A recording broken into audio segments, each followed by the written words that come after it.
आदिवासी cooking नल्ली पाया पराठा। नल्लामल्ला के जंगलों में सुनीपेंटा नाम का एक गांव था। उस गांव में छोटे छोटे कस्बे थे। वहां लोग साइट सीइंग के लिए आते थे।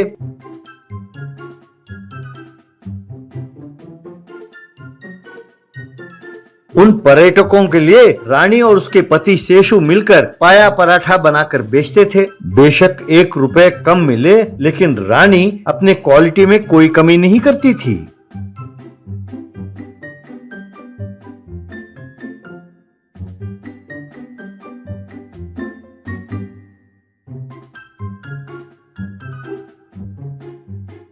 इसीलिए मंजू नाम का व्यक्ति रानी को खास तौर पर बकरी के सर और पैर सस्ते दामों में बेचता था। बेशक मंजू को कम लाभ मिलता था, लेकिन वो बुरा नहीं मानता था।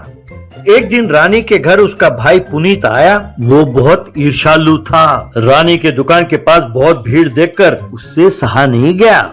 एक दिन पुनीत उसके जीजाजी शेषु से, क्यों जीजाजी, लगता है बहुत बिजी हो गए हो आप, हैं? पर ये क्या जीजाजी, आपने मेरे दीदी के लिए सोने का एक हार भी नहीं बनवाया। अगर उसे आप सोने का हार बना कर देते तो मैं आकर गिरवी रखता ना जीजाजी। वैसे इतने पैसे जो आप दोनों कमा रहे हो, उसका करते क्या हो आप दोनों? तब शेषु, अरे लाभ कहाँ मिलता है पुनीत, तुम तो अपने दीदी के बारे में जानते हो ना। अगर क्वालिटी में कोई हेर फेर की तो अपने पति को भी नहीं बख्शती, वो मुझे मारेगी। और वैसे भी पुनीत, धंधा भरोसे पर चलता है। तब पुनीत, अरे जीजाजी, भरोसा गई तेल लेने। आज के जमाने में ये सब कोई नहीं देखता। धंधे में उतरे तो बस जितना हो सके लोगों से पैसा ले लो। यूं कही रहा था कि तभी रानी वहाँ आई। अरे भैया, बोलना आसान है, धंधे में उतरो तो पता चले गहराई। और वैसे भी जो लोग यहाँ आते हैं उन्हें हम आदिवासियों पर भरोसा है। वो ये मानते हैं कि जो अच्छा स्वादिष्ट खाना उन्हें अपने शहरों में नहीं मिलता, वो यहाँ इस गांव में मिलता है। उस भरोसे को हम नहीं तोड़ सकते। तब पुनीत, अरे दीदी, तुम भी क्या लेके बैठ गई है? भरोसा तो ठीक है दीदी, देखती जाओ। 1 महीने के अंदर अंदर मैं तुम्हारे दुकान के सामने एक अपना ढाबा खोलूंगा, जहाँ पर बकरी का पाया और नल्ली पराठा बनाकर खिलाऊंगा। इतना ही नहीं, मैं तो बोटी भी बेचूंगा। मैं तुम्हें दिखाऊंगा कि पैसे कैसे बनाते हैं। अपने इस भाई को देखकर सीखना दीदी, है? कहकर वहाँ से चला गया। यूं 2 हफ्ते बाद पुनीत अपने दोस्त बद्री के साथ आया। रानी के दुकान के सामने ही उसने एक ढाबा खोला और वहाँ वो पाया नल्ली पराठा के साथ साथ बोटी भी बेचने लगा। अब लोगों से पुनीत, आओ भाई आओ, एकदम बढ़िया क्वालिटी का नल्ली पाया खाओ, साथ में पराठा और बोटी भी एकदम सस्ते दामों में। मुझे लाभ नहीं, आपके चेहरे पर खुशी चाहिए। भाई, किसी ने कहा था कि कस्टमर इज गॉड। मैं नहीं जानता वो कौन है, लेकिन मैं उसको फॉलो करता हूँ। आओ भाई आओ, कहकर आवाज देने लगा। क्योंकि वो सस्ते दाम में बेच रहा था, लोग उसके पास आकर खाने लगे।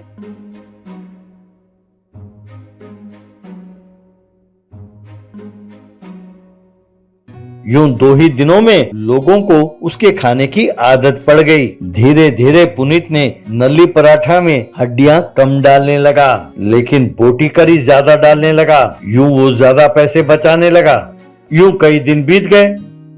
एक दिन उसके पास पराठा खाने वाला है एक ग्राहक, भाई पुनीत, मैं तुम्हारे पास हर रोज नल्ली पराठा और बोटी खा रहा हूँ, लेकिन 1 हफ्ते से जब से मैं ये बोटी खा रहा हूँ मेरे पेट में दर्द हो रहा है। ऐसा क्यों भला? तब पुनीत, अरे भैया, ये कोई साधारण पेट दर्द नहीं है। ये इस नल्ली पराठा और बोटी करी के लिए तुम्हारा पेट तड़प रहा है, बस यही है। यानी जैसे ही खाने का टाइम हो जाए तो तुम्हारा पेट कहता है, जल्दी चलो जल्दी चलो, पराठा खाना है, नल्ली पराठा, वो भी पुनीत वाला नल्ली पराठा, जल्दी करो जल्दी करो।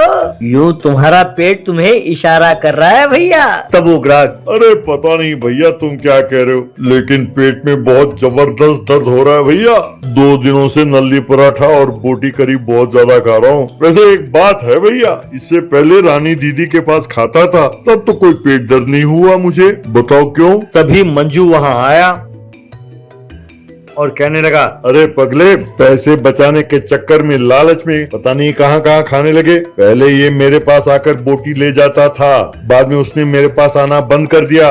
मैंने पूछताछ की तो पता चला कि ना जाने कहाँ कहाँ से खरीद कर लाता है। दूसरे गाँव से कुत्ते की हड्डियाँ और बकरी की बोटी के जगह मुर्गी की बोटियां लाकर पकाकर खिलाता है। तब पुनीत, क्या कहा? अरे झूठे का मुंह काला, तेरा सत्यानाश हो, ऐसे झूठ बोलते हो। अरे इस मंजू पर कोई भरोसा ना करना, ये जलता है क्योंकि मैं इससे नहीं खरीदता ना, इसीलिए ये झूठ बोल रहा है कि ये कुत्ते की टांगे हैं। तब ग्राहक को गुस्सा आया और कहने लगा, क्या तू हमें कुत्ते का पाया खिलाता है, हमें धोखा देता है? आज तो बच्चू तेरा सत्यानाश हो जाएगा, अब तू नहीं बचेगा। अरे यार, हमें खिलाया वो तो ठीक है, लेकिन तू टूरिस्ट लोगों को भी यही खिलाता है, अगर उन्हें पता चल गया तो क्या होगा? कहकर दूसरे लोगों के साथ मिलकर उसने पुनीत के बनाए हुए पराठा और पाया उसे ही खिलाया और उसके मुंह में ठूस दिया। ये देखकर बाकी कस्टमर्स ने ताली बजाई।